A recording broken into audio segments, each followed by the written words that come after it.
Welcome. এই ভিডিওতে আমরা আলোচনা করব একটা 1:4 ডিমাল্টিপ্লেক্সারের ব্যাপারে।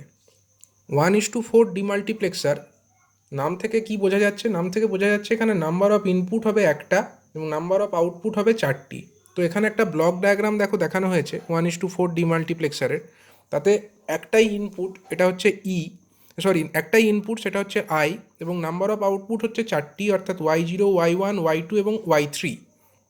ওই যে চারটে আউটপুট, কোন আউটপুটটা সিলেক্টেড হবে বা কোন আউটপুটটাতে ইনপুট ডেটা আইটা পাস অন হবে সেটা সিলেক্ট করবার জন্য এক্ষেত্রে সিলেক্টার লাইন লাগবে। সিলেক্ট লাইন কটা লাগবে? এখানে দুটো। দুটো কি করে আমরা পেলাম? দেখো, নাম্বার অফ আউটপুট লাইন হলো চারটে, তার মানে 4 n is equal to small n is equal to 4। তো আগে আমরা দেখেছি যে নাম্বার অফ সিলেক্ট লাইন যদি স্মল m হয় তাহলে small m is equal to log small n with base 2। তাহলে log small n with base 2 মানে কি? লগ 4 উইথ বেস 2, তার মানে 2। নাম্বার অফ সিলেক্ট লাইন হয়ে যাচ্ছে 2 এক্ষেত্রে। এবং এখানে একটা ইনপুট আছে এই ইনপুটের কাজ কি? হচ্ছে এনেবল ইনপুট। এটার ফাংশন হচ্ছে যখন এর ভ্যালু 0 হবে তখন ডিমাল্টিপ্লেক্সার কোনো ফাংশন করবে না, এবং যখন এর ভ্যালু 1 হবে তখন ডিমাল্টিপ্লেক্সারটা অ্যাজ ইট ইজ ফাংশন করবে, তার প্রপার যে ফাংশনিং সেটা করবে। প্রপার ফাংশনিং অর্থাৎ কি? যখন S0 এবং S1 মানে এই যে সিলেক্ট লাইন, তার ভ্যালুগুলোর ওপরে ডিপেন্ড করে তো আউটপুটে ডেটা পাস অন হবে। এবার সেই পাস অন হওয়ার কাজটা সম্ভব হবে তখনই যখন E=1 আছে। মানে এক্ষেত্রে ট্রুথ টেবিলটা দেখো, ট্রুথ টেবিল থেকে ব্যাপারটা ক্লিয়ার হবে। ট্রুথ টেবিল থেকে আমরা দেখতে পাচ্ছি, প্রথমে আমরা এদিকে দেখিয়েছি S1 এবং S0, এগুলো আমার ইনপুট, এবং আউটপুটে আমরা কি পাচ্ছি? Y0, Y1, Y2, Y3। তো যখন 0, যদি 0 হয় তার অর্থই হচ্ছে এই যে চিপ বা ডিমাল্টিপ্লেক্সারের যে চিপ সেটা কিন্তু ফাংশন করবে না। যদি ডিমাল্টিপ্লেক্সার চিপটা ফাংশন না করে তখন কিন্তু আউটপুটে অলওয়েজ আমরা 0 পাবো। মানে আউটপুটে যে চারটে লাইন আছে Y0, Y1, Y2 এবং Y3, চারটে আউটপুট লাইনই কিন্তু 0 হবে যখন E=0। এই যে চিহ্ন, ক্রস চিহ্ন, এর অর্থ হচ্ছে ডোন্ট কেয়ার। মানে when E=0 then whatever be the value of S1 and S0, তার মানে ডোন্ট কেয়ার স্টেট। S1 এবং S0 ভ্যালুর ওপরে কিছু যায় আসে না। তখন Y0=0, Y1=0, Y2=0 and Y3=0, মানে অল 4 আউটপুটস উইল বি 0। এটা হলো E=0 কন্ডিশনে। যখন E=1 তখন ডিমাল্টিপ্লেক্সার ফাংশন করবে, এবং ফাংশনটা কীরকম? S1=0, S0=0, মানে এই সিলেক্ট লাইনও 0, এই সিলেক্ট লাইনও 0। তখন কোনটা সিলেক্টেড হবে? 0 0 0 0। ডেসিমেল কি? কোরসপন্ডিং ডেসিমেলও হচ্ছে 0, মানে Y0তে আউটপুটটা যাবে। মানে এই যে ডিমাল্টিপ্লেক্সার, এটা তো একটা ডিজিটাল সুইচের মতো কাজ করে। এই ইনপুট আইটা তখন কানেক্টেড হয়ে যাবে আউটপুট Y0-র সঙ্গে যখন S1=0 এবং S0 is also=0। যখন E=1, S1=0 অ্যান্ড S0=1, তখন কি? এইটা 0, S1=0, S0=1, তার মানে 0 1। কোরেসপন্ডিং ডেসিমেল কত? 1। তার মানে আউটপুট কোনটা সিলেক্টেড হবে? Y1টা সিলেক্টেড হবে। কিভাবে হবে? না, ইনপুট আইটা অ্যাজ ইফ একটা ডিজিটাল সুইচের মাধ্যমে এই Y1-এর সঙ্গে কানেক্টেড হয়ে যাবে, এবং ইনপুট আই যে ডেটা, সেই ডেটাটা Y1 যে আউটপুট লাইন সেখান দিয়ে নির্গত হয়ে যাবে। অনুরূপভাবে যদি S1=1 এবং S0=0 হয়, যে তৃতীয় কন্ডিশন, তখন কি হবে? E=1, S1=1 অ্যান্ড S0=0, তখন কি হবে? তখন এই ইনপুট যে ডেটা তখন সেটা Y2 দিয়ে নির্গত হবে। কারণ 1 0 এর ডেসিমেল কত হবে? 2। 1 0কে যদি আমরা ডেসিমেলে করি, বাইনারি 1 0কে ডেসিমেলে করলে আমরা পাই 2। 2 থেকেই আমরা বুঝতে পারছি Y2 যে আমার আউটপুট আছে সেই আউটপুট দিয়ে ডেটা নির্গত হবে। মানে এই যে ইনপুট আই, সেটা অ্যাজ ইফ একটা ডিজিটাল সুইচের মাধ্যমে Y2 এর সঙ্গে কানেক্টেড হয়ে যাবে, এবং তখন আউটপুট কত হবে? Y2=I হয়ে যাবে। বাকি Y0, Y1 এবং Y3 এগুলো কিন্তু 0 থাকবে। ট্রুথ টেবিলটা লক্ষ্য করো। এবং যখন E=1, S1=1 and S0 is also=1, মানে E=1, S1=1, S0=1, তখন আমার সিলেক্ট লাইনের ইনপুট কত? 1 1। 1 1 ইন ডেসিমেল কত হবে? 3। তার মানে Y3 ডেটাটা তখন ইনপুটের সঙ্গে কানেক্টেড হবে। Y3 এই আউটপুটটা, মানে ডিজিটাল সুইচের মাধ্যমে input I will be connected to this Y three. তার মানে ওয়াই থ্রি দিয়ে ডেটাটা নির্গত হবে, তখন ওয়াই থ্রিতে আমরা আই পাবো, বাকি ওয়াই জিরো, ওয়াই ওয়ান এবং ওয়াই টু এগুলো সব জিরো হয়ে যাবে। এটাই হলো এর ট্রুথ টেবিল। এবার যদি আমরা এর আউটপুট ইকুয়েশন লিখতে চাই প্রত্যেকটা আউটপুটের জন্য, তো প্রথমে আমরা লিখবো ওয়াই জিরোর জন্য। দেখো Y zero equal to output আমরা কখন পেয়েছি, একমাত্র এই কন্ডিশনটা, যখন এই একটা মাত্র স্টেটেই আমরা আউটপুটে ওয়াই জিরোর কোনো ভ্যালু পেয়েছি, এবং সেই ভ্যালুটা কত, তখন ই এর ভ্যালু 1, তার জন্য আমরা লিখব ই, অ্যান্ড এস জিরোর ভ্যালু তখন কত, এস জিরোর ভ্যালু তখন জিরো। এস জিরোর ভ্যালু জিরো, এর অর্থই হচ্ছে এস জিরো কমপ্লিমেন্ট।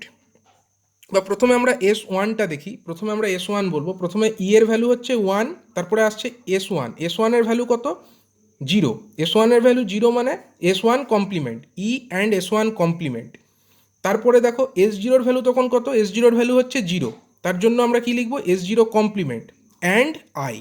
অ্যান্ড আইটা কি, আইটা হচ্ছে আমার ইনপুট। তার মানে এইভাবে আমরা যদি লিখি Y zero is equal to E and S one complement and S zero complement and I, দেখো এটাই হয়ে গেল আউটপুট ইকুয়েশন ওয়াই জিরো। অনুরূপভাবে যদি ওয়াই ওয়ানের ক্ষেত্রে লিখি, এই ক্ষেত্রে একমাত্র ওয়াই ওয়ানের ভ্যালু আমরা পাচ্ছি এই লাইনটাতে। তার মানে তখন E equal to 1, S one equal to zero, S zero equal to 1, মানে E and S one complement and S zero and I. S one complement কারণ এক্ষেত্রে এস ওয়ানের ভ্যালু জিরো, আর এস জিরো কেন, এস জিরো কারণ এক্ষেত্রে S জিরোর value 1। এবং যদি ওয়াই টু দেখি, ওয়াই টু কখন ভ্যালু পাচ্ছি আমরা, একমাত্র এই লাইনটাতে আমরা ওয়াই টুর ভ্যালু পাচ্ছি দেখো। এবং এই ক্ষেত্রে দেখো ই এর ভ্যালু 1, এস ওয়ানের ভ্যালু 1, এস জিরোর ভ্যালু জিরো। তাহলে কি হবে আউটপুট ইকুয়েশনে, E and S one and S zero complement and I, E and S one and S zero complement and I. এবং ওয়াই থ্রিটা কখন আউটপুট পাচ্ছি আমরা, ওয়াই থ্রি আউটপুট একমাত্র তখনই পাচ্ছি এই চতুর্থ যে স্টেটটা, যখন ই equal to 1, S one equal to 1, S zero equal to 1, তখন আমরা আউটপুটে পাচ্ছি আই। মানে আমরা এটাকে বলতে পারি ই and S one and S zero and I, এটা আমার আউটপুট ওয়াই থ্রি। এইভাবে আমরা আউটপুট ইকুয়েশনগুলোকে লিখে ফেলবো। এবং তারপরে যেটা করতে হবে আমাদেরকে, এর যে আমাদের এর কোরসপন্ডিং যে লজিক সার্কিট, সেটা আমাদেরকে ড্র করতে হবে। তো লজিক সার্কিট ড্র করার জন্য আমরা কি করব, প্রথমে আমরা দুটো সিলেক্ট লাইন নেব, একটা হচ্ছে এস ওয়ান এবং একটা হলো এস জিরো। এক্ষেত্রে এটাকে আমি আরেকটা অন্য জায়গায় দেখাই যাতে তোমাদের বুঝতে সুবিধা হয়। তো আমাদের এক্ষেত্রে কি কি আছে সিলেক্ট লাইন, আমাদের সিলেক্ট লাইন আছে দুটো, এস ওয়ান এবং এস জিরো। তো প্রথমে আমরা এস ওয়ানকে শো করব, এটা আমাদের সে এস ওয়ান, এবং আরেকটা সিলেক্ট লাইন আমাদের কি আছে, এস জিরো।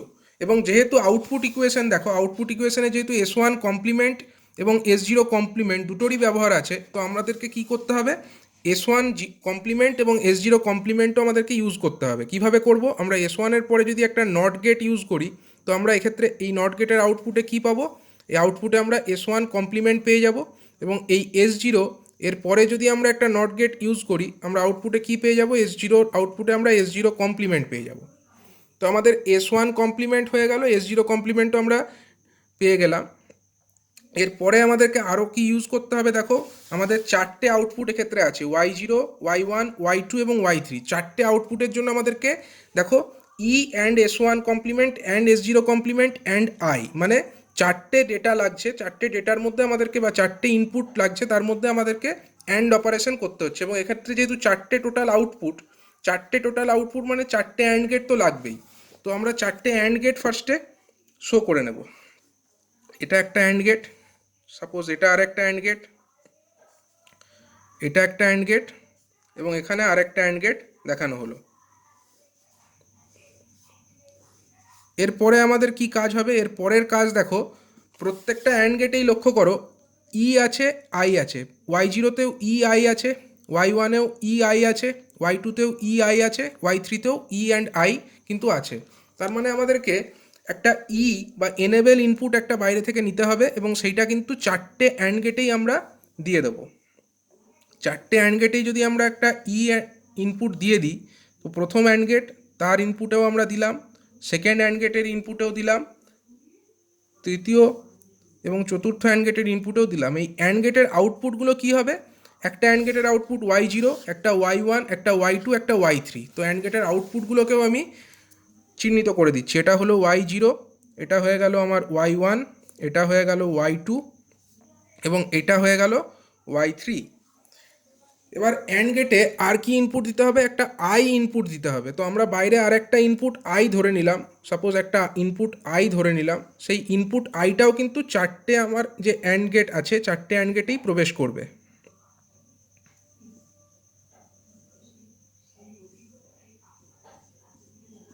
এটা হয়ে গেল আমার ইনপুট আই।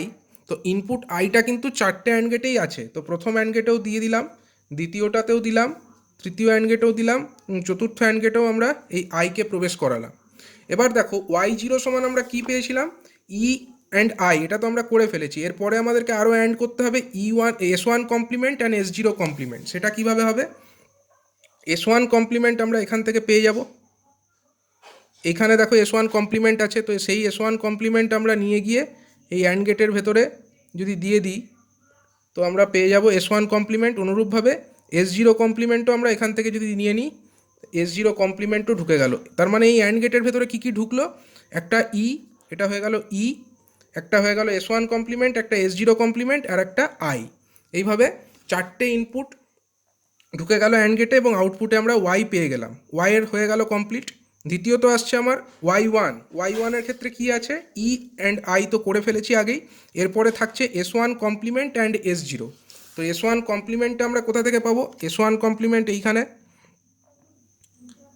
এখান থেকে আমরা S1 কমপ্লিমেন্ট পাচ্ছি।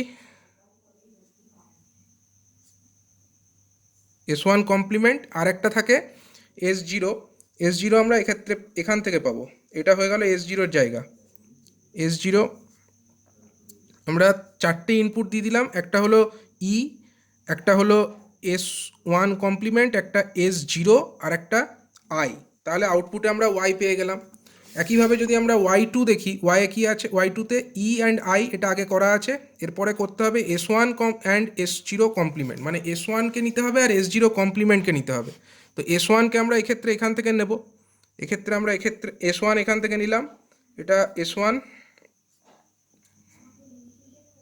এটা S1 প্রবেশ করলো আর একটা S0 কমপ্লিমেন্ট, মানে S0 কমপ্লিমেন্ট এখান থেকে পেয়ে গেলাম এই লাইনটা থেকে। এবার কি হলো তাহলে? দেখো এটা ই, এটা হয়ে গেল আমার S1, এটা S0 কমপ্লিমেন্ট অ্যান্ড এটা হয়ে গেল উপর থেকে এসেছিল যেটা, সেটাতে আই, মানে ই S1 S0 কমপ্লিমেন্ট আই। আউটপুটে আমরা কি পেলাম? অ্যান্ড গেটের আউটপুটে আমরা y2 পেয়ে গেলাম। আর একটা আউটপুট করতে হবে, সেটা হলো y3। তার কী কী ইনপুট আছে? ই অ্যান্ড আই, এটা তো আগেই করা আছে। এরপরে করতে হবে S1 অ্যান্ড S0। তো S1 অ্যান্ড S0 আমাদেরকে কোথা থেকে নিতে হবে? এইখান থেকে আমরা S1 নেব।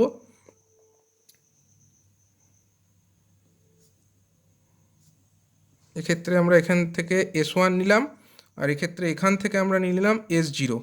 এইভাবে যদি আমরা এই অ্যান্ড গেটের ইনপুটে দেখি কি কি ঢুকছে, একটা হয়ে গেল ই ঢুকেছে, একটা S1, একটা S0 আর একটা আই, এবং আউটপুটে আমরা y3 পেয়ে গেলাম। তো এইভাবে আমরা একটা যে করলাম, এক্ষেত্রে আমরা আউটপুট পেলাম চারটে, y0, y1, y2, y3। এবং আমাদের যে এটা যদি আমরা একটা বক্সের মধ্যে টোটাল সার্কিটটাকে রাখি, টোটাল যে সার্কিট সেটাকে যদি আমরা একটা বক্সের মধ্যে দেখাই, তাহলে আমরা এইভাবে বলতে পারি, ক্ষেত্রে বলতে পারি যে এই যে বক্সের মধ্যে থাকা যে টোটাল সেট আপটা বা টোটাল যে জিনিসটা, এটাকে আমরা বলতে পারি 1:4 ডিমাক্স।